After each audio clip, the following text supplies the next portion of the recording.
ताज्या बातम्यांसाठी MH41 news चॅनलला सबस्क्राईब करा आणि बेल आयकॉनला प्रेस करा। नाशिक ग्रामीण पोलिसांच्या स्थानिक गुन्हे शाखेने मालेगाव, नांदगाव आणि धुळे परिसरात मोटरसायकल चोरी करणाऱ्या टोळीवर मोठी कारवाई केली आहे। मुख्य कारवाई आणि अटक, मुख्य आरोपी ताब्यात।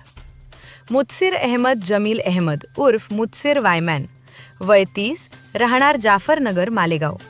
याला जाफरनगरमधून अटक। साथीदार फरार।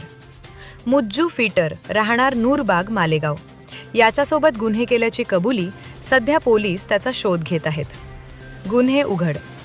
मालेगाव तालुका, नांदगाव आणि चाळीसगाव रोड, धुळे येथील 3 गुन्हे उघडकीस। जप्त केलेल्या 11 दुचाकी, एकूण किंमत 5,90,000 रुपये। 1 Honda Unicorn, 3 Honda Shine, 2 Bajaj Burgman, 2 Suzuki Access, 2 Royal Enfield Bullet, 1 Bajaj champion.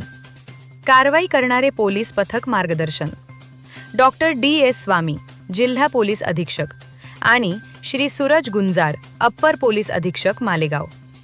पथक पोलीस निरीक्षक राहुल मोरे, PSI दत्ता कांभिरे आणि पोलीस हवालदार सुभाष चोपडा, विशाल गोसावी, शरद मोगल, श्याम पवार, संदीप राठोड, सुधाकर बागुल, योगेश कोळी तसेच तांत्रिक विश्लेषण शाखेचे हेमंत गिलबिले व प्रदीप बहिरम यांच्या पथकाने केली।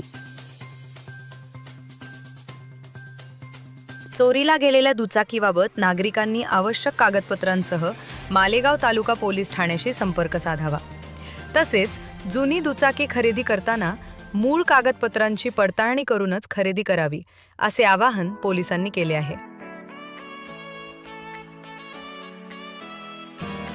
ताज्या बातम्यांसाठी MH41 न्यूज चॅनलला सबस्क्राईब करा आणि बेल आयकॉनला प्रेस करा।